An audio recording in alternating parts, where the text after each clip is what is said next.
Actually English লিটারেচারটা কি? English literature যখন একটি স্টুডেন্ট আসে পড়তে, আমরা এক্সপেক্ট করছি he should have a basic understanding of the language. English নিয়ে কোন ধরনের স্টুডেন্টদের আসা উচিত? সে কি একটা জিনিস নিয়ে ভাবতে ভালোবাসে। দ্বিতীয়, do I love to read a text. যে বিভিন্ন দৃষ্টিভঙ্গিকে একসাথে দেখার ক্ষমতাটা কোথাও সাহিত্য দেয়। বড় বড় যে সব লেখক আছেন ওনাদের লেখাগুলো এখনো এতটা প্রাসঙ্গিক কেন? সে যখন লিখছে, যে মৌলিক ভাবনাগুলো সেগুলো তো পরিবর্তিত হয় না। শেক্সপিয়ার অনেক কিছু রাজনৈতিক বিষয়ে অনেক কিছু লিখেছেন, তো তিনি যদি বর্তমান সময়ে থাকতেন কোন দিকটা তিনি লিখতেন? আমার ধারণা উনি ব্লগার হতেন। ভালো পাঠক আর একজন লেখক, দুটোর মধ্যে পার্থক্যটা কোথায় থাকে? এমন কোন বই যেটা স্টুডেন্টদের জন্য পড়া উচিত? Any book that you can get hold of. আমি লাইফ চেঞ্জিং এর কথা বলছি। একটা ছোট বই আছে লিটল প্রিন্স বলে। থেকে আসছে অনেক স্টুডেন্ট, তারা ইংলিশ নিয়ে অনেক ইচ্ছে আছে যে আমি রিসার্চ করব, বড় কোনো পজিশনে যাব, তাদের জন্য তাহলে আপনি কি অ্যাডভাইস দেবেন? এই যে সামনের 3 বছর তোমাদের ভুল করার সময়, ছাত্রছাত্রীরা যারা গ্রাম থেকে আসছে তার একটু পিছিয়ে শুরু করছে। সে প্রান্তিক জায়গার থেকে আসছে যে ছেলেটি, যে মেয়েটি, তার লড়াই করার ক্ষমতা যে একদম যে প্রিভিলেজ তার থেকে কিন্তু অনেক বেশি। কি করছে আমার চারপাশটাকে, সেটা নিয়ে সাহিত্যটা হওয়াটা খুব দরকার হয়। One advice that nobody should follow. যেখানে শেক্সপিয়ার অনুভব করতে শেখায়, ওয়ার্ডসওয়ার্থ নতুন কিছু চিন্তা করতে শেখায়, সেই ইংলিশ লিটারেচার জগতে আজকে ওয়েলকাম। নমস্কার, আমি তুহিন, আজকে পডকাস্টে ওয়েলকাম। আজকে আমাদের সাথে রয়েছেন অভিজিৎ ভট্টাচার্য স্যার। আজকে আমরা স্যারের কাছ থেকে ইংলিশ লিটারেচার নিয়ে অনেক কিছু জানবো। তো আমার মনে হয় যারা স্টুডেন্ট আছো তাদের জন্য এটা খুব হেল্প হবে। তো পুরো পডকাস্টটা দেখো, অবশ্যই ভালো লাগবে। তো শুরু করা যাক আজকের পডকাস্ট। নমস্কার স্যার। নমস্কার। আজকে পডকাস্টে ওয়েলকাম। নমস্কার। কেমন আছেন? ভালো আছি। Thank you for inviting.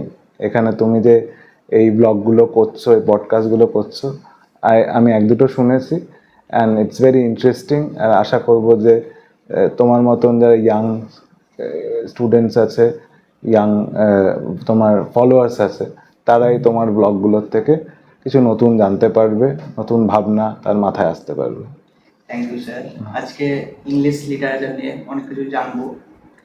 তো আমাদের যারা আছি বাইরে, যারা ইংলিশ ডিপার্টমেন্টের না, অন্য স্টুডেন্ট, তাদের মনে অনেক প্রশ্ন আছে। যে অনেকে মনে করে ইংলিশ মানে শুধুমাত্র সাহিত্য নিয়ে গল্প লেখালেখি এইসব, কিন্তু অ্যাকচুয়ালি ইংলিশ লিটারেচারটা কি? ইংলিশ লিটারেচার যদি আমি দেখি, তার এই ইংলিশ লিটারেচার যখন একটি স্টুডেন্ট আসে পড়তে, বা ধরো গ্র্যাজুয়েশনে যে তখন প্রথম আসছে, তার ইনিশিয়াল ভাবনা হচ্ছে যে সে স্কুলে যেভাবে যেরকম পড়াশোনা করে এসছে, বেসিক্যালি তার একটা বড় অংশ গ্রামার, একটা বড় অংশ ল্যাঙ্গুয়েজ। সেই ল্যাঙ্গুয়েজ সে বেসিক্যালি জেনে আসছে, তার সাথে কিছু সাহিত্য পড়ছে। এবার একটা ছাত্র যখন আসছে সাহিত্য পড়তে, যখনই সে গ্র্যাজুয়েশন লেভেলে আসছে, সে প্রথমত তাকে আমরা এক্সপেক্ট করছি তার মধ্যে তার একটা ভাষার ওপর তার একটা দখল থাকবে। He should have a basic understanding of the language, training of the language. এটা হলো। তারপর সে পড়ছে, তারপর তার সাথে আমরা যেটা আলোচনা করব ক্লাসে যেটা আলোচনা করি, বা যেটা আমরা ইংলিশ লিটারেচারের সিলেবাসে প্রোভাইড করি, সেটা হচ্ছে কিছু টেক্সট। সেটা উপন্যাস হতে পারে, সেটা কবিতা হতে পারে, সেটা ছোট গল্প হতে পারে।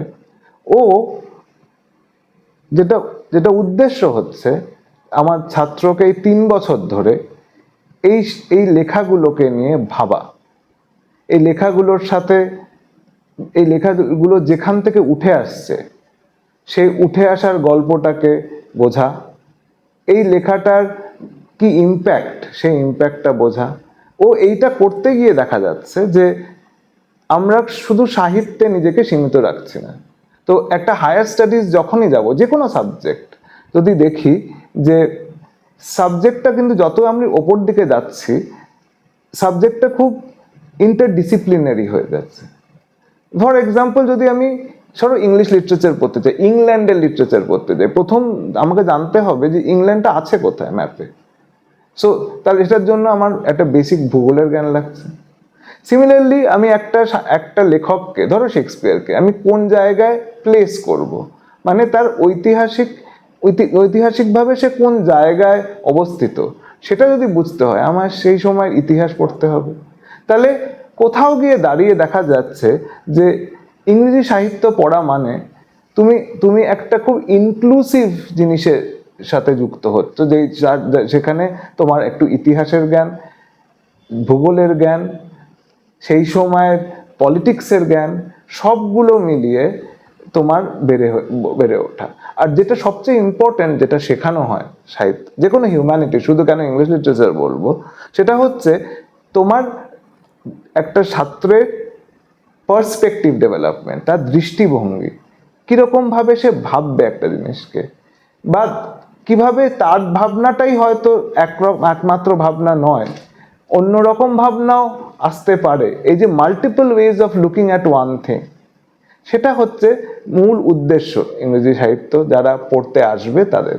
তো সেই অর্থে শুধু যে গল্প পড়ছি ও কি বলছে সেটা না, কেন বলছে খুব ইম্পর্টেন্ট, ওয়াই ইট ইজ, কি বলছে এটা বোঝা যাচ্ছে, কিন্তু কেন বলছে সেটা খুব ইম্পর্টেন্ট। আমাদের হায়ার স্টাডিজের মূল উদ্দেশ্য হচ্ছে ছাত্রদের ভাবানো কেন বলছে, এই ওয়াই এর উত্তরটা পাওয়াই হচ্ছে, এই ট্রেনিংটাই দেওয়া হয় এই আমাদের গ্র্যাজুয়েশনের 3 বছর বা 4 বছরের মধ্যে।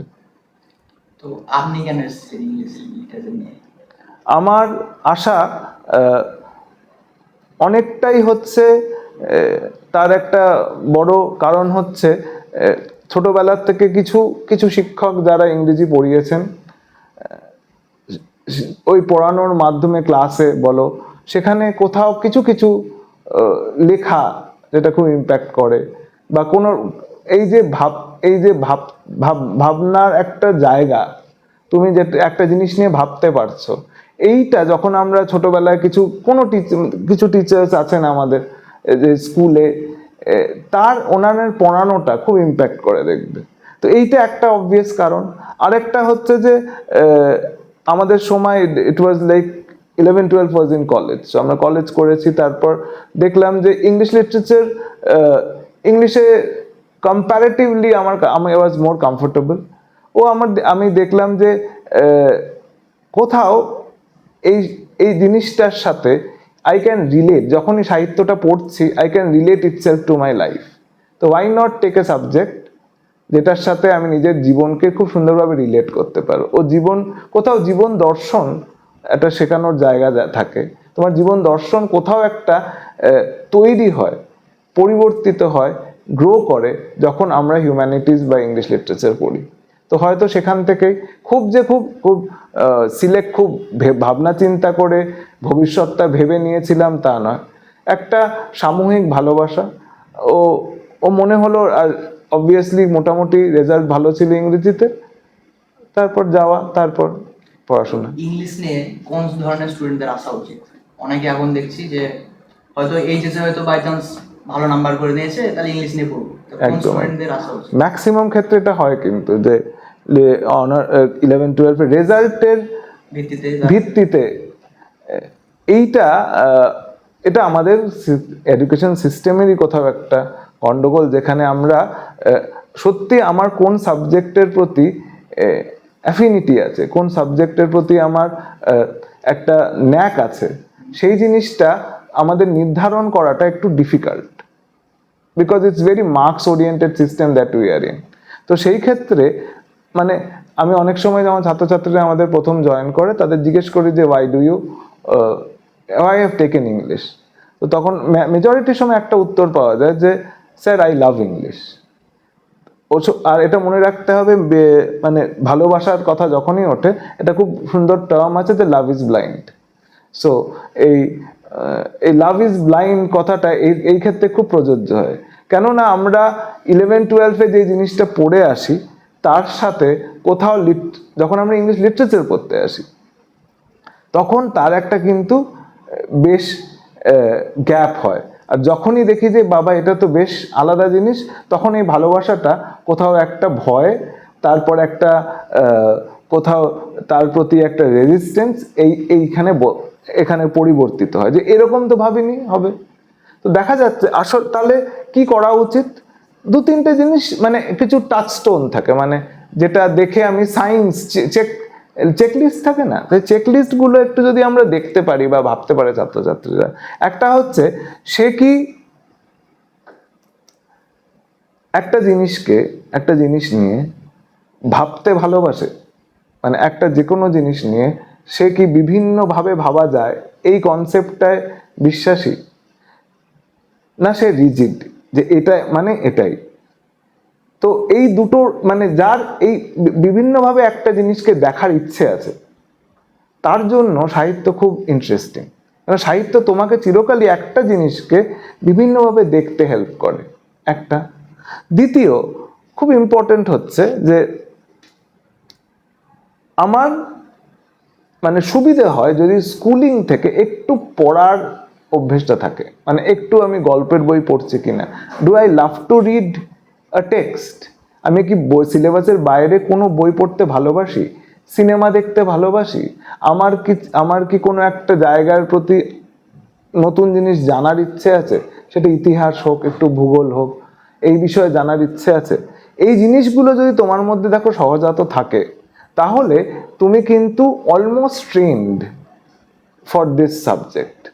তুমি তাহলে তোমার এই জিনিসটা পছন্দ হবে, না হলে তোমার মনে হবে যে এই একটা জিনিসকে মানে একটা ফুল দেখে এত বড় কবিতা লেখার কি আছে, যদি এটা তোমার মনে হয়, তাহলে it would be difficult for you to sustain yourself। কিন্তু তোমার তাতে যদি তুমি অবাক হও যে আরে এরকম ভাবেও তো ভাবা যায়, এই অবাক হওয়ার ক্ষমতাটা যে ছাত্রছাত্রীদের আছে, আমার মনে হয় তাদের ইংরেজি নেওয়া টা উচিত। ও আরেকটা জিনিস, তার একটা আমাদের একটা অবভিয়াসলি একটা ল্যাঙ্গুয়েজ ব্যারিয়ার থাকে, কিন্তু দেখা গেছে যে ল্যাঙ্গুয়েজ ব্যারিয়ারটা যাদের আছে, মানে যে ইংরেজি ভাষায় ধরো আমাদের তুমি মুর্শিদাবাদের প্রত্যন্ত এলাকা বা যেখানে ইংলিশ মিডিয়াম স্কুলস বেশি নেই, সেখানে অনেক সময় আমাদের ইংরেজি চর্চাটা সেই অর্থে থাকে না। তাদের ক্ষেত্রে কিন্তু যেটা এই নয় যে সে নিতে পারবে না, সে নিতেই পারবে। একাধিক আমাদের এখান থেকে ছাত্রছাত্রীরা আছে যারা কিন্তু বেশ শাইন করেছে, কিন্তু অবভিয়াসলি তাদের কিন্তু সে রেডি থাকতে হবে তাকে এফর্ট দিতে একটু, মানে সে দৌড়টা শুরু করছে একটু পেছন থেকে, কিন্তু এই দৌড়টা না পুরোটাই হচ্ছে ওই রাবিট আর টর্টয়েজের দৌড়। আর so if you are ready to be that tortoise, পেছন থেকে শুরু করলেও রেসটা কিন্তু তুমিই জিতবে। সো ইংলিশ লিটারেচার পড়ার একটা জিনিস, you have to work hard and you have to love what you are doing. এই যেটা ইংলিশ পড়তে পড়তে আপনার জীবনে নতুন কি কি ভাবনা এসছে? একটা জিনিস, এত বছরের ইংরেজির সাথে যুক্ত হওয়ার ফলে দুটো জিনিস এসছে, যে প্রথম কথা,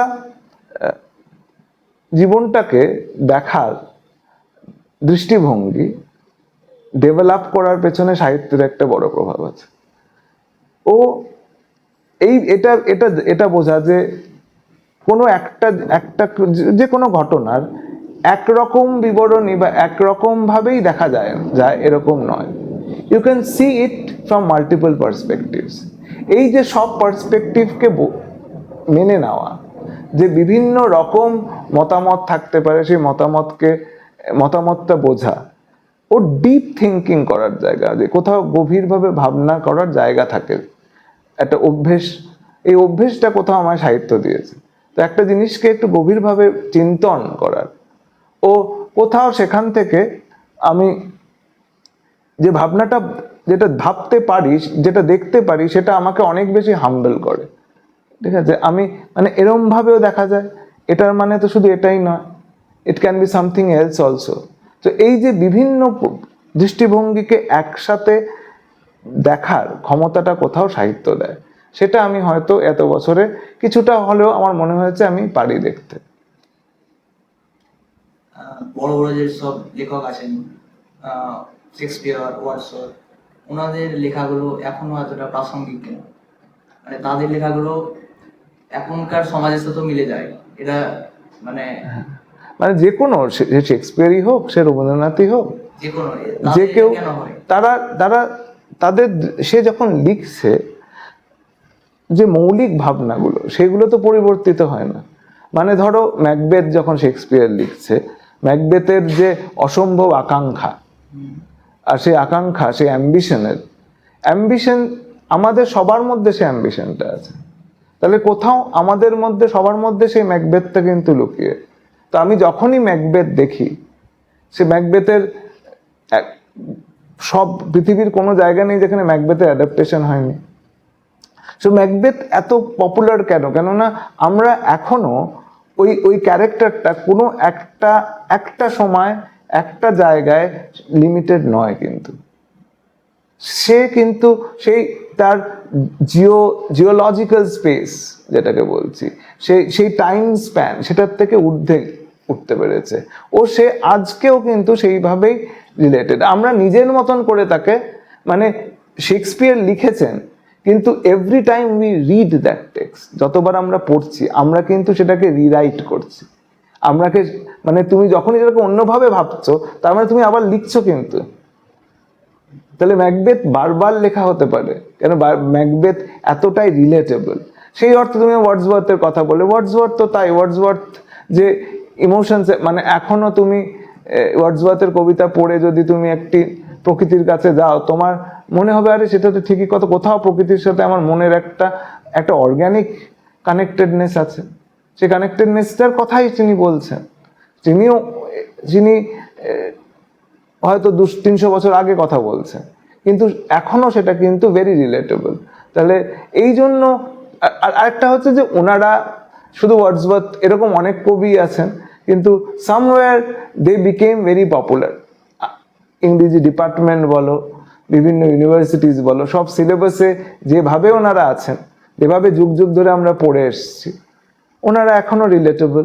এখনো আমরা ছাত্রছাত্রীরা যদি একটু ওয়ার্ডসওয়ার্থ না পড়ে, তার ইংলিশ লিটারেচার পড়া হবে না। তো এখনো তারা খুবই রিলেটেবল। একদমই ঠিক বলেছেন। শেক্সপিয়ার বা ওয়ার্ডসওয়ার্থ যারা আছেন, ওয়ার্ডসওয়ার্থ তো প্রকৃতিপ্রেমী ছিলেন।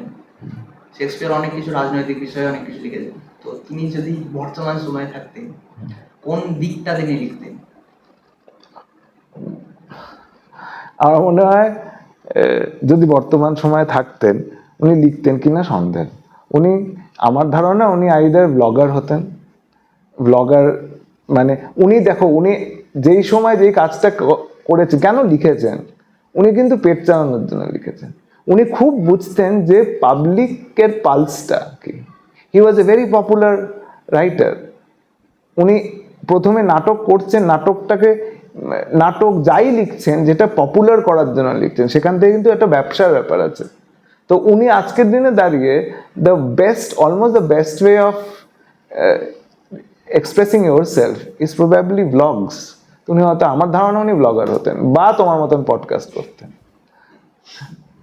আচ্ছা, আমরা সমাজে যে সমস্ত সাধারণ মানুষ বসবাস করি, তাদেরকে অনুসরণ করে কি লেখকরা লেখালেখি করেন, নাকি আমরা মানে লেখকদের দ্বারাই চালিত হই? তুমি বলতে চাইছো যে সাহিত্য জীবনের ওপর কতটা প্রভাব, বা জীবনের ওপর মানে সেটাকে ইমিটেট করে, না লাইফ ইমিটেট করে আর্টকে? এই দ্বন্দ্বটা, মানে অলমোস্ট ওই মুরগি আগে না ডিম আগে, এই যে বক্তব্যটা কিন্তু এটা বহুদিনের একটা তর্কের বিষয়। যে একজন সমাজ অবভিয়াসলি কোথাও একটা দাঁড়িয়ে, literature is the imitation of life. Obviously literature imitate করে জীবনের ওপর। কেননা একজন লেখক তো ভ্যাকিউমে বাস করতে পারে না। সে তার একটা সোশিও পলিটিক্যাল ব্যাকগ্রাউন্ডে সে অবস্থিত, ও সেই সোশিও পলিটিক্যাল ব্যাকগ্রাউন্ড থেকে তার কিন্তু ভাবনা তার মাথায় আসছে। যদি ভেবে দেখো, সেই ভাবনারই প্রতিচ্ছবি হচ্ছে তার লেখায় পড়ে। তো সেই অর্থে দাঁড়িয়ে তোমার কথা ঠিক, literature is the imitation of life. কিন্তু দেখা যায় যে লিটারেচার কি করে, লিটারেচার যে জীবনটা দেখায়, মানে এটা বড় তত্ত্ব আছে, কিন্তু তত্ত্বে যাচ্ছে না। একটা জিনিস যে যে জীবনটাকে নেয়, সেই জীবনটাকে কোথাও সাহিত্য সেটাকে রিফাইন্ড একটা লুক দেয়, ঠিক আছে? It makes it better. খুব সুন্দর একটা কথা হচ্ছে, দ্য ওয়ার্ল্ড ইজ ব্রেজেন, একজন বলেছিলেন, the world is brazen, the poets make it golden, ঠিক আছে? তো পোয়েটরা কি করে, তার কাজ হচ্ছে সেটাকে সোনায় পরিবর্তন করে দেওয়া। তো what we get is a kind of a higher form of, higher expression of life. এবার যে সাহিত্যটা পড়ছে সে কিন্তু সেই হায়ার এক্সপ্রেশন অফ লাইফটা দেখতে পাচ্ছে, যে যখন যে বইটা পড়ছে ও সেটা কোথাও তাকে ইম্প্যাক্ট করে, ঠিক আছে? আর খুব যদি আর তুমি যেটা বললে, খুব যদি আমি একদম ট্যাঞ্জিবলি বলি, ট্যাঞ্জিবলি মানে তুমি যেটাকে দেখতে পারো, যেখানে সাহিত্য কোথাও জীবনকে ইম্প্যাক্ট করছে, সেটা তুমি যদি দেখো, লন্ডনে বেকার স্ট্রিটে একজনের বাড়ি বানানো হয়েছে। সেই বাড়িটা কিন্তু বানানো হয়েছে সাহিত্যটা লেখার পর। কার বাড়ি? শার্লক হোমসের বাড়ি। শার্লক হোমস তো সত্যিকারের ছিলেন না, কিন্তু শার্লক হোমসের লেখায় যে বাড়িটার কথা বলা হয়েছে, এখন কিন্তু সেই বাড়িটা বানানো হয়েছে। So it is not life, ওই বাড়িটার উপর বেস করে সাহিত্যটা হয়নি, সাহিত্যটার উপর বেস করে বাড়িটা হয়েছে। So people go and visit that house. So কোথাও দেখো এখানে সাহিত্যটা জীবনকে কোথাও ইম্প্যাক্ট করেছে। তো এটা খুব মানে একদম ট্যাঞ্জিবল একটা ডেফিনেশন এক্সাম্পল দিলাম। অনেক সময় দেখা যায় যে কোনো সাহিত্য সত্যি একটা যেভাবে সমাজ চলছে সেই সমাজের পরিবর্তনের কারণ হয়ে দাঁড়ায়, বিপ্লবের কারণ হয়ে দাঁড়ায়।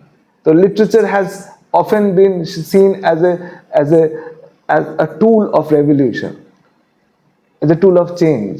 সেই ক্ষেত্রে জীবন ইম্প্যাক্ট করছে, তাহলে দুটোই কোথাও সত্য, মানে কোনো একটা সত্য নয়।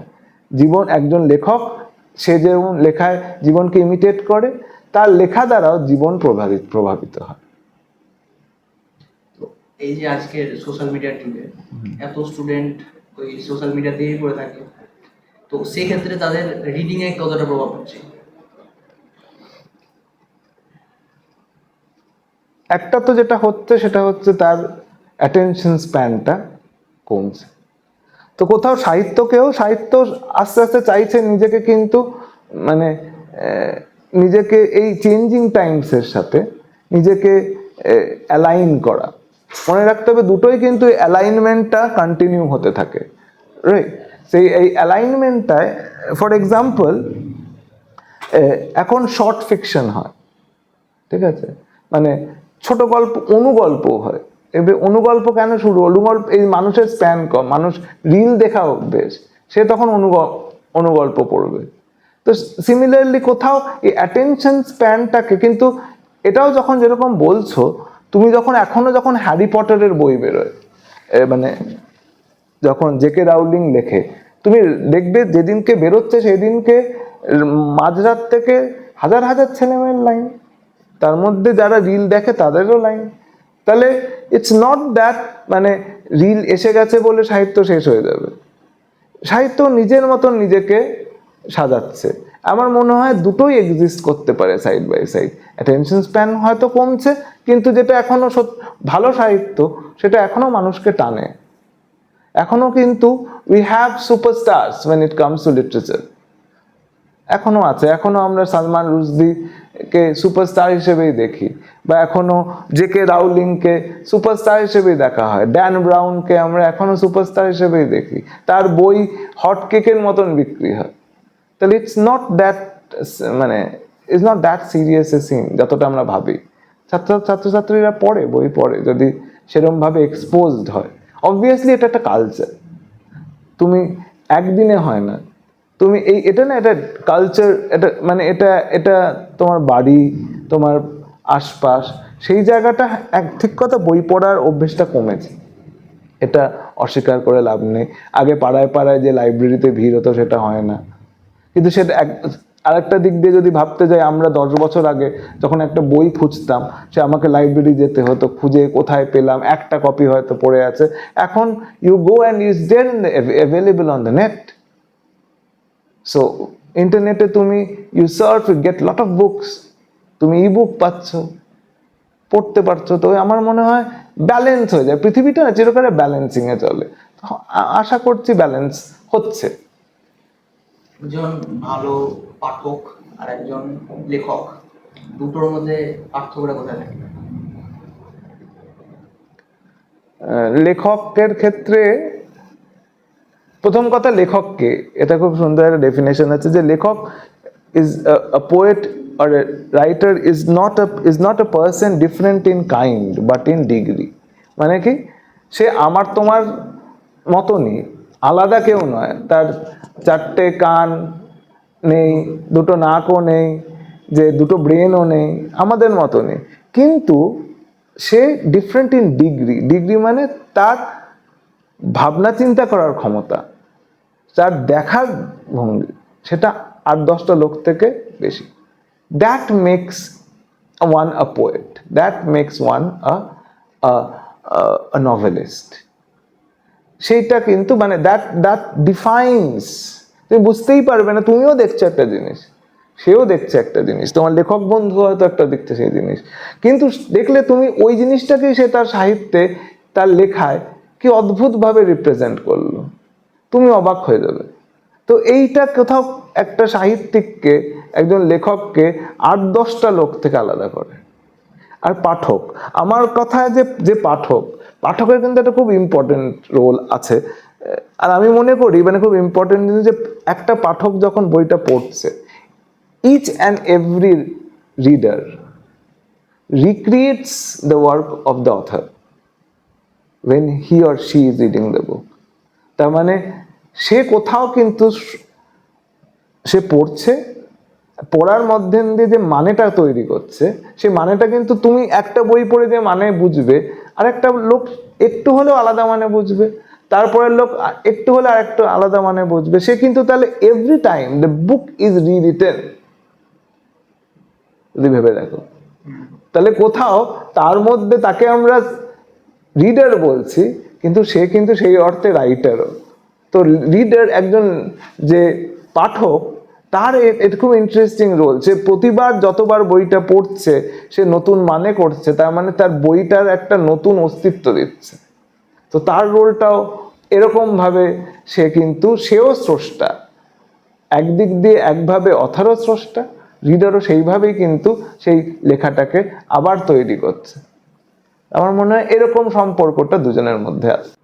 আপনি রিসার্চ করলেন বা করছেন হয়তো এখনো, তো আপনি যে রিসার্চের টপিকটা নিয়েছিলেন সেটার পেছনে আপনার কারণটা কি ছিল? আমি যেটা নিয়ে রিসার্চ করছি, বা আমার পিএইচডি যেটা নিয়ে করেছি, সেটা হচ্ছে পার্টিশন, দেশভাগ নিয়ে, দেশভাগের সাহিত্য নিয়ে। তো কেন করেছি, খুব মানে তার একটা কোনো কারণ নেই। প্রথম, আমার আমার যে ফ্যামিলি ব্যাকগ্রাউন্ড, তার সঙ্গে আমি রিলেটেড। মানে আমি চিরকালই চেয়েছি যে কিছু একটা পড়তে যার সাথে জীবনের একটা খুব, আমার জীবনে একটা কানেকশন থাকে। তো আমার ফ্যামিলি ব্যাকগ্রাউন্ড, আমার দাদু পূর্ববঙ্গ থেকে এসেছিলেন। তো এই যে পার্টিশনের, আমরা we are impacted by partition.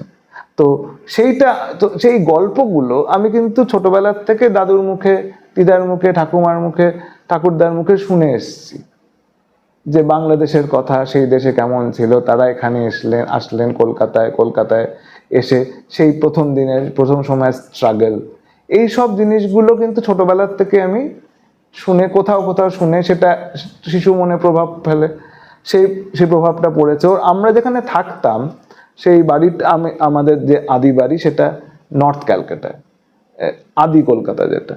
তো সেই নর্থ ক্যালকাটা, তুমি যদি জানো, মানে নর্থ ক্যালকাটা হচ্ছে এদেশীয়রা বেশি, এদেশীয় বলতে আমরা যাদের পূর্ববঙ্গ থেকে আসেনি, যারা পশ্চিমবঙ্গেই থাকতো, পশ্চিমবঙ্গে আগের থেকে, মানে বঙ্গতে মানে অবিভক্ত বঙ্গ যখন ছিল, যারা এদিকেই থাকতো, তো তারাই বেশি, যাদেরকে আমরা ওই খুব কলোকিয়াল টাইমে ঘটি বলি। ঘটিরা দেখবে মোহনবাগানের সাপোর্টার, ফুটবল যদি দেখো।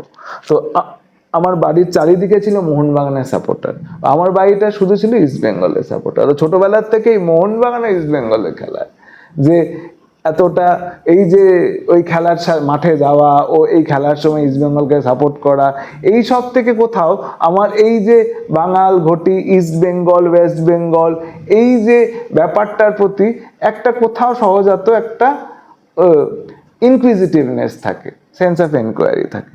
তারপর আস্তে আস্তে যখন আমরা সাহিত্য পড়া শুরু করলাম, কিছু এই পার্টিশনের সাহিত্য পড়লাম।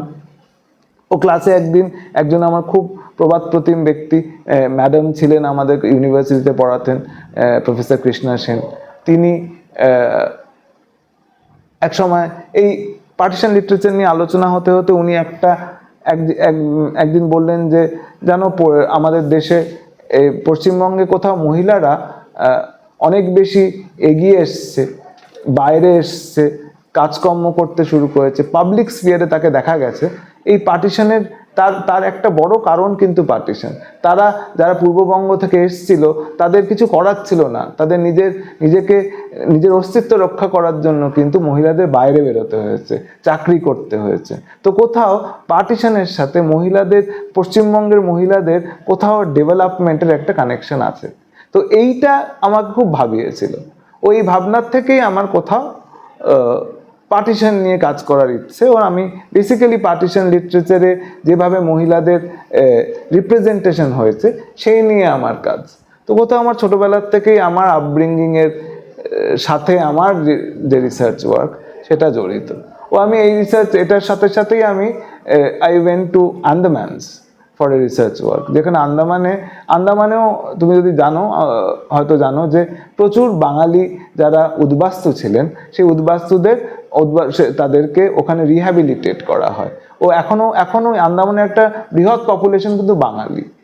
এরা কেমন আছেন, এরা কিভাবে ওই একটা অদ্ভুত অত দূরে গিয়ে থাকতে শুরু করলেন, এই জিনিসটা নিয়ে আমার একটা রিসার্চের কাজ। তো আমার কোথাও আমার জীবনের যে এক্সপিরিয়েন্স, সেই এক্সপিরিয়েন্সটার থেকে আমার রিসার্চ রিলেটেড। তো পিএইচডি এই যে রিসার্চ করার সময় আপনি যে ভুলগুলো করেছিলেন হয়তো, সেগুলো থেকে পরবর্তী যারা আসছে তাদেরকে কি অ্যাডভাইস দেবেন? বাবা, অ্যাডভাইস দেওয়াটা খুব বড় কথা। একটা জিনিস যেটা আমি শিখেছি, আমার যিনি গাইড উনি শিখিয়েছেন, সেখানে আমি প্রচণ্ড কৃতজ্ঞ। ওনার গাইডেন্সটা আমি পেয়েছি বলেই আজকে কোথাও শেষ করতে পেরেছি কাজটা। একটা জিনিস আমাকে বলেছিলেন যে পিএইচডি কিন্তু is not your Magnum Opus. এই কথাটা ম্যাগনাম ওপাস মানে তোমার সেরা কাজ, তোমার কাজ পড়ে আছে, সারা জীবন তুমি রিসার্চ ওয়ার্ক করতে হবে, তোমাকে একটা নির্দিষ্ট সময় শুরু করতে হবে কাজটা। তুমি যখন একটু বৃহৎ ভাবতে শুরু করো, ঠিক আছে, তখনই দেখবে তুমি কাজটা করতে শুরু করো না, তোমার ভয় লাগে যে এত বড় কাজটা কি করে করবো। তো ছোট ছোট করে শুরু করা, টু স্টার্ট ইজ ইম্পর্টেন্ট। অনেক সময় দেখা যায় পিএইচডি স্টুডেন্টে ঢুকে সে এই যে এত বৃহৎ ভাবনাটাকে সামলাতে পারে না, ও ডিসকন্টিনিউড হয়। আমিও খুব এতে ভুগেছি যে আমি পুরো ব্যাপারটাকে নামাবো কি করে।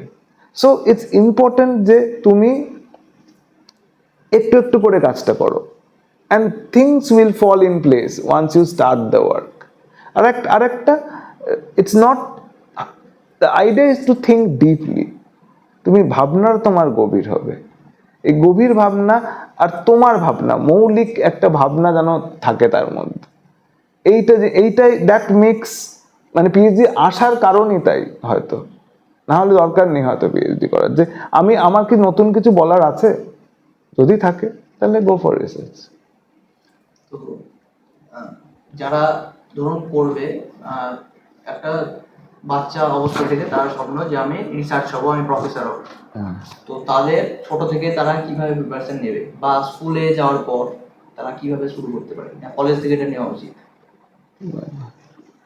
এইটা রিসার্চে যাবে কি না সেটা কিন্তু একটু যখন হায়ার স্টাডি শুরু করব, তারপর এটা আমার মনে হয় তার ভাবনা আসতে পারে। ছোটবেলার থেকে রিসার্চার হবে আমি তো কোনো বাচ্চাকে শুনিনি এখন অবধি বলতে যে না আমি রিসার্চার হবে।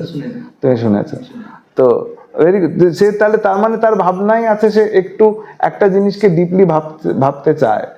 তাহলে যদি সে সেটা চায়, তাহলে মানে সে যে সাবজেক্টেই হোক, শুধু ইংরেজি নয়, যে সাবজেক্টেই হোক, তাকে মানে ওই জিনিসটাকে, ইটস নট মিয়ারলি ফ্যাক্টস, ঠিক আছে, তোমার ইন্টারেস্টটা হবে fact, what is the story behind the fact, ঠিক আছে। এই যে শুধু ফ্যাক্ট অ্যান্ড ফিগার্স তো তুমি পেয়ে যাবে, কিন্তু ফ্যাক্ট অ্যান্ড ফিগার্সের উৎপত্তি কোথার থেকে, সেটার ওপর যদি তুমি ফোকাস করো, যারা ফোকাস করতে ভালোবাসে, এই প্র্যাকটিসটা করতে হবে, এই থিঙ্কিংটা এরকম হবে যে এটা হলো কেন হলো, এই কেন যার প্রশ্ন নিজের মধ্যে সব সময় থাকে, তা সে কিন্তু he is getting ready for research, ঠিক আছে। আমি এটা এটা হচ্ছে, কিন্তু কেন হচ্ছে, সায়েন্সও তাই, সায়েন্স ইজ নো ডিফারেন্ট।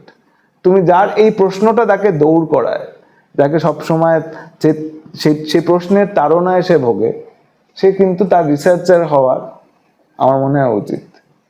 তো এই who wants to know the reason behind the happenings around us. আচ্ছা, এখন যারা স্টুডেন্ট আছে তাদের মধ্যে পিএইচডি করার বিষয়টা কতটা বৃদ্ধি পেয়েছে আগের তুলনায় বা কমেছে? দেখো, একাডেমিক্যালি যদি তুমি থাকতে চাও, রিসার্চ করাটা খুব ইম্পর্টেন্ট। তো সেই অর্থে একাডেমিক নেসেসিটি তোমার সিভিতে থাকতে, সিভিটা ডেভেলপ করতে হলে তোমার পিএইচডি লাগবে। তো সেই অর্থে অবভিয়াসলি বেড়েছে। আগে আগে অনেক কম থাকতো, এখন কিন্তু সব পিএইচডি, তুমি যদি যাও ইউনিভার্সিটিতে, there is a huge drive, huge number of applicants, because PhD has become a very necessary degree. It's not a degree which you can do away with if you want to be in academics. আর এখন যেহেতু আমাদের পরিধিটা, জানার পরিধিটাও বেড়েছে, মানে accessibility, যে এইখানে PhD হয়। আগে কতজন বাইরে যেত পিএইচডি করতে, এখন তার থেকে 10 গুণ বেশি লোক বাইরে যায়। তাহলে কোথাও পিএইচডি করা, রিসার্চ করার এন্টায়ার যে ড্রাইভটা হয়তো অনেকটাই বেড়েছে। মানে আমাদের দেশে তো বেড়েইছে, ও আমাদের দেশ থেকে বাইরে গিয়ে আমাদের দেশের ছাত্রছাত্রীরা পড়তে যাচ্ছে। আমাদের মুর্শিদাবাদ থেকে, খুব প্রত্যন্ত এলাকার থেকে আমার পরিচিত একটি ছাত্রী, সে লালবাগ কলেজ থেকে পড়েছে।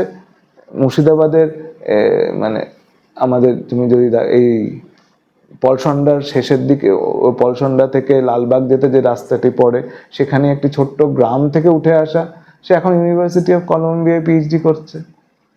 এরকম একাধিক গল্প আছে। তাদের ইচ্ছে। তাহলে আমরা দেখছি যে কোথাও পিএইচডি করার কিন্তু টেন্ডেন্সিটা, desire of the students to do PhD has increased. হয়তো সিটও বেড়েছে, ইউনিভার্সিটিও বেড়েছে, জনসংখ্যাও বেড়েছে, ছাত্রছাত্রী যারা হায়ার এডুকেশনে যাচ্ছে তার সংখ্যাও বেড়েছে। Good in a way. তো এমন কোন বই যেটা স্টুডেন্টদের জন্য পড়া উচিত? Any book that you can get hold of. এবার সেটা মানে বলতে পারো যে পপুলার বই যেটা আসছে, মানে আমি লাইফ চেঞ্জিং এর কথা বলছি, যেটাতে তার দৃষ্টিভঙ্গি পাল্টে যাবে। বাহ, একটা ছোট বই আছে লিটল প্রিন্স বলে, এক্সুপেরি, লিটল প্রিন্স, ছোট্ট পাতলা বই। আমার মনে হয় যারা মানে ইটস ওয়ান অফ দ্য, মানে আমার জীবন ভাবনা চেঞ্জ করার একটা বড় তার একটা ইম্প্যাক্ট আছে। লিটল প্রিন্স বলে একটা বই, এটা কিন্তু পড়তে পারে, মানে একদম যেহেতু পাতলা বই, এখন তো রিলের যুগে বেশি পড়া সম্ভব নয়, তো ওই পাতলা বইটা যদি পড়ে কেউ, ছোটরাও পড়তে পারে। এমন একটা বই যেটা ছোটরা ছোটদের মতন পড়ে, বড়রা বড়দের মতন পড়ে, মধ্যবয়সীরা মধ্যবয়সীদের তাদের মতন করে পড়তে পারে। It has a huge impact.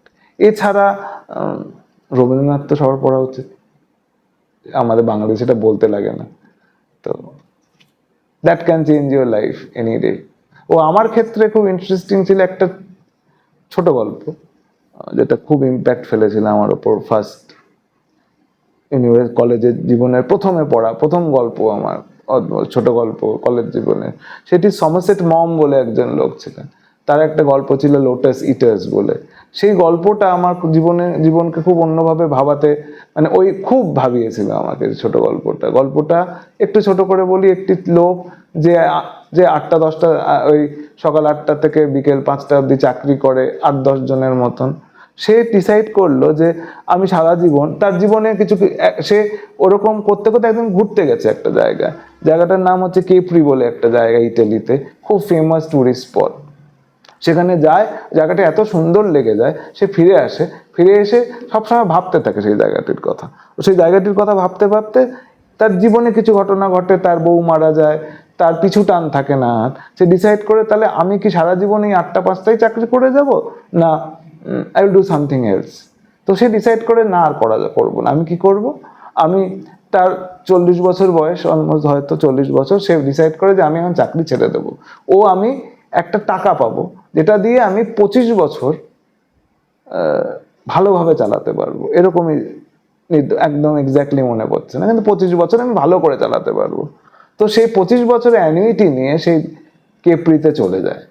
সে কেননা সে 8-10টা লোকের মতন থাকতে চায় না। ও এসে 25 বছর একদম কেপ্রিতে জীবনযাপন করে, যেরকম লাইক এ ট্যুরিস্ট। সবাই খুব মানে এরকম একটা ডিসিশন নিয়েছে বলে যারাই কেপ্রি যায় তারা তার সাথে হি বিকামস ভেরি পপুলার পারসন। কিন্তু 25 বছর শেষ হয়, ও শেষ হওয়ার পর এরপর কি করবে? ও ডিসিশন ছিল 25 বছরের মধ্যে আমি মরে যাব হয়তো, যদি না মরে যাই তাহলে 25 বছরের এরকম স্বাধীন জীবনের পর নিজের জীবন শেষ করে দেওয়া যেতে পারে। কিন্তু 25 বছর দেখা যাচ্ছে গল্পে, সে 25 বছরের পর 25 বছর যেহেতু কিছু করেনি, সুইসাইড করাটা তার পক্ষে ডিফিকাল্ট হয়ে যাচ্ছে। ও সে নিজেকে ঠিক সুইসাইড করতে, মানে সুইসাইডাল হতে পারছে না। ও আস্তে আস্তে তার টাকা পয়সা শেষ হয়ে গেছে, সে একটু পাগলাটে হয়ে গেছে। ও যে গল্প লিখছে লেখক, সে তার সাথে আলাপ হয়েছিল এরকমই একদিন, সে কেপ্রিতে গেছিল।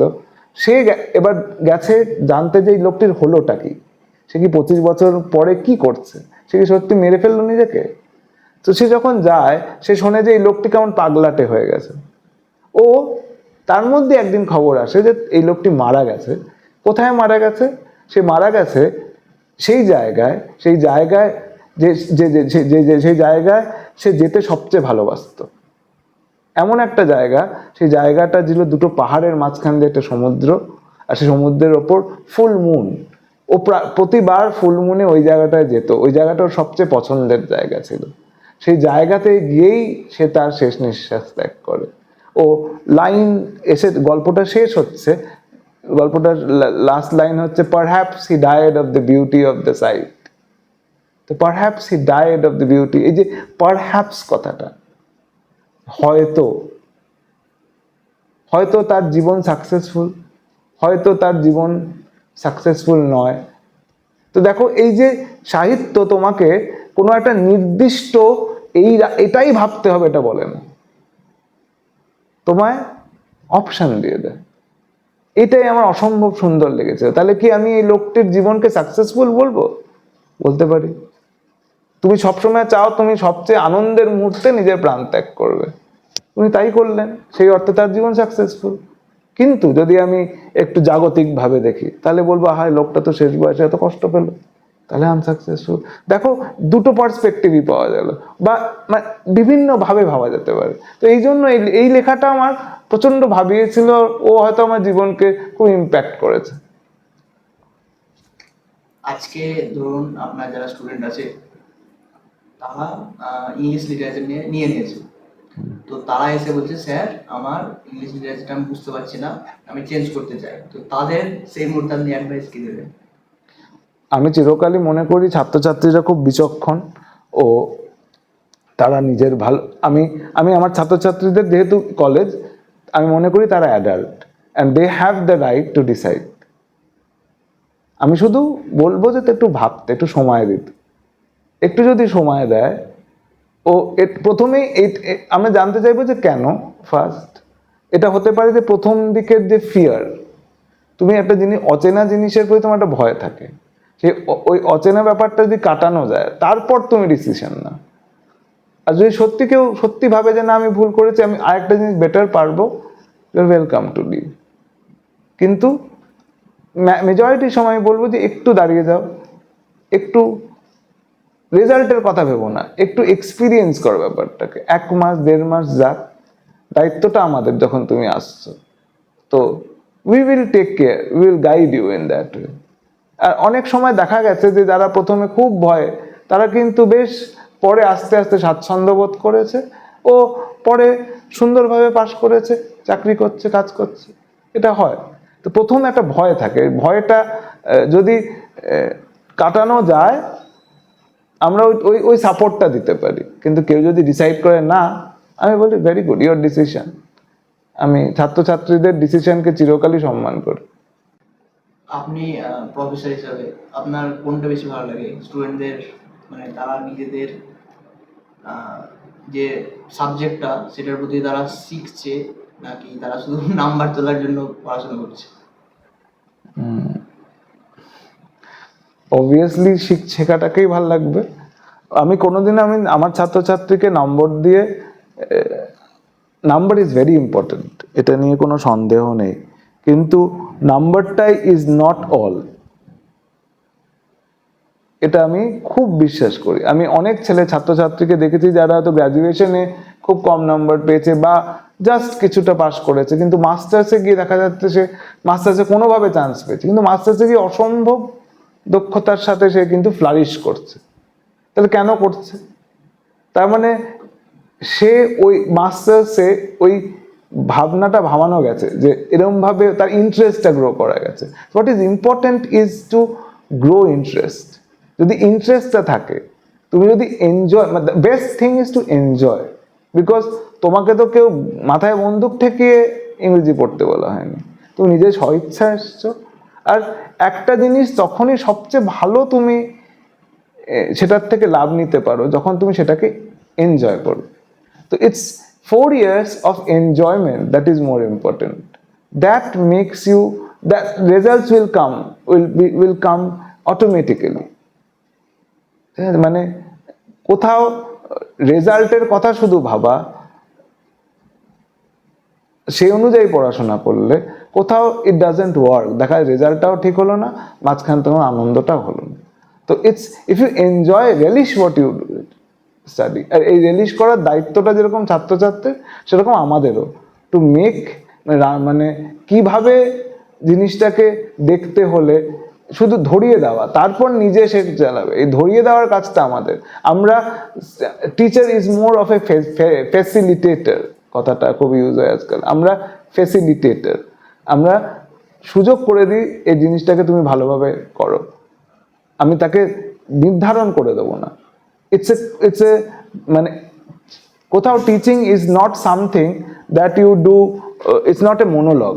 আমি বলছি সে শুনছে, এটাই হয়তো ক্লাসে, এটা না হওয়াটাই সবচেয়ে শ্রেয়। আস্তে আস্তে যেন it becomes a dialogue, new ideas come up, আর এটা হলেই রেজাল্টও ঠিক হবে আর শিখবেও একটা ছাত্রছাত্রী। আমি দেখেছি অনেক স্টুডেন্ট শুধুমাত্র কলেজে অ্যাটেন্ডেন্সের জন্য যায়, আর পরীক্ষার সময় কোনো রকম নোট বা পরীক্ষার টাইমে মাইক্রো করে যে করে হোক পাস, মানে ডিগ্রিটা যাতে তার নেওয়া যায়, এইটাই কিন্তু এখনকার স্টুডেন্টদের মনোভাব। তো এখন এই মনোভাবে খুব দূর যাওয়া যায় না, হয়তো গ্র্যাজুয়েশনটা হবে, কিন্তু যারা যায় এর মধ্যেও তো ছাত্রছাত্রী আছে যারা ভালো করছে, মানে ইউনিভার্সিটিতে যারা টপার, তারা কোনোদিন এটা করেছে বলে মনে হয় না। তো আমার মনে হয় চিরকালই এই দুটো শ্রেণী ছিল, এই দুটো শ্রেণী কেন, আমাদেরও এখনো আস্তে আস্তে এডুকেশন, যে যেটা করার নয় সেটা যদি সেটা সে করে, তাহলে সে সেটা ইন্টারেস্ট পাবে না। ওই জন্য এই ইনফর্মড চয়েস হওয়াটা খুব দরকার, যেটা আমাদের সময় ছিল না, তোমাদের আরেকটু বেশি আছে হয়তো। আস্তে আস্তে যত আমরা এগোবো, ছাত্রছাত্রীরা বুঝবে সে তার দক্ষতাটা কোন দিকে, সে যেই বিষয়ে দক্ষ নয় সে যদি সেই দিকে চলে আসে, তাকে তখন সারভাইভ করতে হলে এরকমই করতে হবে। কিন্তু যে সত্যি ঠিক জিনিসটা চুজ করেছে, আমার ধারণা সে, অ্যান্ড অসৎ উপায় দিয়ে বেশি দূর যাওয়া যায় না। ওই জন্য I have never seen anybody going top by taking this kind of means. আমি কোনোদিনও সেটাকে এন্ডোর্স করি না। তো যারা গ্রাম থেকে আসছে অনেক স্টুডেন্ট, তারা ইংলিশ নিয়ে অনেক ইচ্ছে আছে যে আমি রিসার্চ করব, বড় কোনো পজিশনে যাব, তাদের জন্য তাহলে আপনি কি অ্যাডভাইস দেবেন? প্রথম, আমি কোন জায়গা থেকে এসেছি। এখন তো পৃথিবীটা গ্লোবালাইজড। একটি আমেরিকায় বসে একটি ছেলে যে বইটা গুগলে ডাউনলোড করতে পারবে, তুমিও করতে পারো। তো ফার্স্ট হচ্ছে নিজের ইনফিরিটি কমপ্লেক্সতে না ভোগা। আমি যেহেতু নবগ্রামের আছি ওই জন্য আমি পারবো না, আর যে নয়ডায় আছে সে পারবে, এই ভাবনাটা থেকে প্রথমে নিজেকে বেরোতে হবে। এটা হাফ দ্য ওয়ার্ক ডান। ইংরেজি সাহিত্যের ক্ষেত্রে একটু নিজের এই যে ছাত্রছাত্রীরা যেটা হয় সেটা ইংরেজি বলতে লজ্জা পায় অনেক সময়, যে ভুল বলছে কিনা, এই ভুল বলছি কিনা। আমি ছাত্রছাত্রীদের বলি যে এই যে সামনের 3 বছর তোমাদের ভুল করার সময়, যা যা ভুল করার করে নাও, যাতে 3 বছরের পরে শুধু ঠিকটাই করতে পারো। কিন্তু যদি ভুল করবো বলে কিছুই না করি, 3 বছরের পরে শুধু ভুলই হতে থাকবে। তো ওই জন্য আমার মনে হয় ছাত্রছাত্রীরা যারা গ্রাম থেকে আসছে তাদের অবভিয়াসলি, আমি যেটা বলেছি, তাদের কিন্তু একটু ইংরেজি যদি পড়ে তার একটু পিছিয়ে শুরু করছে সে, because of schooling, because of orientation. কিন্তু একাধিক there are huge number of examples যে এই যে গ্যাপটা, একটা ছেলে বা মেয়ে যদি সত্যি 5-6 মাস ইন্টেন্সলি ফোকাস করে, সে গ্যাপটা কমে যায়। অনেক সময় শুধু কমে না, সে কিন্তু এগিয়ে যায়। কেন তার লড়াই করার একটা যে প্রান্তিক জায়গার থেকে আসছে, যে ছেলেটি যে মেয়েটি, তার লড়াই করার ক্ষমতা যে একদম যে প্রিভিলেজ তার থেকে কিন্তু অনেক বেশি। সেই লড়াই করার ক্ষমতা কিন্তু তার অ্যাসেট, তার এক্সপিরিয়েন্স। তার একটা জিনিস পেতে তাকে যতটা কষ্ট করতে হয়েছে, এটি প্রিভিলেজ ছেলে বা মেয়ের সেটা করতে হয়নি। আর এই যে ট্রেনিং অফ হার্ডশিপ, সেটাকে সে যদি ইউজ করে, তাহলে কিন্তু এই গ্যাপটা শুধু কমবে না, গ্যাপটা উল্টো গ্যাপও হয়ে যেতে পারে, যেটা দেখা গেছে। আমি দেখেছি আমাদের কলেজের একটি মেয়ে এবছরই, সে আমার ডিপার্টমেন্টেরই, সে খুবই প্রান্তিক জায়গার থেকে, খুবই নিম্ন মধ্য, খুবই ইকোনমিক্যালি ডিসঅ্যাডভান্টেজিয়াস জায়গার থেকে আসা। তার বাবা চাষি, ফার্স্ট জেনারেশন লার্নার অলমোস্ট। সে নিজের দক্ষতায়, সে নিজের দেখা যাচ্ছে যে সে কি অসম্ভব তার শক্তি, সে কি অসম্ভব বিশ্বাস নিজের ওপর। সে কিন্তু এখন one of the most premier institutions of ইন্ডিয়ায়, সে কিন্তু সারা দেশের যে অল ইন্ডিয়া পরীক্ষায় ভালো স্কোর করে সে সেখানে গিয়ে পড়ার সুযোগ পাচ্ছে। তাহলে এটা সম্ভব। তো এই এক্সাম্পলগুলোকে তুলে ধরা, ওই এক্সাম্পলগুলো, আর এদের দায়িত্ব হচ্ছে, যারা এইটা করে তাদের দায়িত্ব হচ্ছে তার জায়গায় গিয়ে সে আরো 10টা ছেলে মেয়েকে এটা বোঝায় যেটা সম্ভব। সে যদি চোখের সামনে একটি প্রান্তিক জায়গার যদি ছেলে বা মেয়ে এরকম এক্সাম্পল দেখে, সেটা কিন্তু আমি বলে কোনোদিনও তাকে করতে পারবো না। তো এইটা একটা বড় ব্যাপার। তো this is very much possible in this globalised world. এই যে আজকের যে সোশ্যাল আছে সমাজ, তাদের এইটা নিয়ে যদি আপনাকে একটা থিম যদি দেওয়া হয়, একটা সিনেমা টাইপ, বা আপনাকে একটা সাহিত্য লিখতে দেওয়া হচ্ছে, আপনার মেন থিমটা কি? প্রথম কথা, আমি যে লেখক তা নই। তো যদি লিখতে দেওয়া হয়, আমার কাছে টেকনোলজি, আমার কাছে এখন পৃথিবীতে যদি লিখতে হয়, তাহলে আমার মনে হয় লেখা উচিত। আমরা এমন একটা যুগ দিয়ে বাস করছি যেখানে সবচেয়ে ইম্পর্টেন্ট জিনিস হয়ে দাঁড়াবে কিন্তু আমাদের অস্তিত্ব, যে অস্তিত্বটা কিন্তু সবচেয়ে বেশি অসুবিধায় আছে আমাদের এই প্রকৃতির ওপর অত্যাচারের ফলে। সো প্রবাবলি এখন সবচেয়ে রিলেটেবল হচ্ছে যেটি মানুষ কিভাবে তার, একটা কথা আছে যে আমরা যে যুগে বাস করি সেটাকে এখন বলি অ্যানথ্রোপোসিন। আমরা বায়োলজিক্যাল এজেন্ট হয়ে গিয়ে এখন পৃথিবীটাকে প্রায় ধ্বংসের দিকে নিয়ে যাচ্ছি। তো কিভাবে কি করছি আমরা পৃথিবীটাকে, কি করছে আমার চারপাশটাকে, সেটা নিয়ে সাহিত্যটা হওয়াটা খুব দরকার। হয়তো আমি সেটাই লিখবো। আমি লিখবো হয়তো লিখতাম হয়তো কোনো জায়গা, কোনো জঙ্গল, যে জঙ্গলের প্রাণীরা আর সে নিজের জঙ্গলকে চিনতে পারে না। হয়তো একটি বাঘ যে 25 কিলোমিটার আগে হাঁটতো, সে হাঁটতে গিয়ে দেখছে যে তার জঙ্গলের মাঝখানে একটা বড় ড্যাম হয়ে গেছে। তো হয়তো এরকম আমার মনে হয় আমাদের এখন সবচেয়ে বড় চ্যালেঞ্জ হচ্ছে পৃথিবীটাকে বাসযোগ্য রাখা।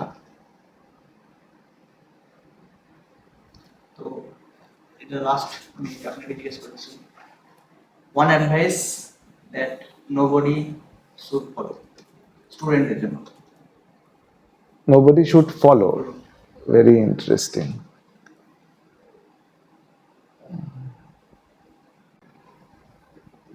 আমার মনে হয় one should not follow what others tell them blindly. মানে অন্য কেউ বলল সেটাকে বিচার না করে সেটাকে মেনে নেওয়া, এটা একটা জেনারেশনের কিন্তু আগের জেনারেশন উপায়। কেউ যদি গুরুজনরা কিছু বললো বা কেউ বললো, তাকে সেটাকে বেদ বাক্য হিসেবে না মেনে সেটাকে অ্যানালাইজ করা, তারপর সেটাকে মানা। আজকাল খুব ইন্ডিপেন্ডেন্ট থিঙ্কিং এর সময়, and independent thinking can make this world better. আজকাল ছাত্রছাত্রীরা যাতে একটু ইন্ডিপেন্ডেন্টলি ভাবতে পারে, তার কেননা তারা না খুব আমরা যতটা ইনফরমেশনের যুগে ছিলাম, এরা আরো বেশি আছে। চারিদিক দিয়ে সব ইনফরমেশন ফিট করা হচ্ছে, ব্লাইন্ডলি কিছু মেনে নেওয়াটা ঠিক না। ইউ হ্যাভ টু অ্যানালাইজ, তোমার মতে তোমার যেটা ঠিক সেটা করো, সেটা is what I think. One should not follow somebody's orders blindly. Thank you sir. Thank you for inviting me. ধন্যবাদ। এই ছিল আজকের পডকাস্ট। স্যারকে অসংখ্য ধন্যবাদ নিজের এত মূল্যবান সময় আমাদের সাথে শেয়ার করার জন্য এবং এত সুন্দরভাবে অ্যাডভাইস দেওয়ার জন্য। তো আপনাদের কেমন লাগলো আপনারা অবশ্যই কমেন্ট বক্সে জানান। দেখা হচ্ছে নেক্সট পডকাস্টে। ততক্ষণ ভালো থাকুন, সুস্থ থাকুন, আর ভালো লাগলে অবশ্যই সাবস্ক্রাইব করুন। ধন্যবাদ।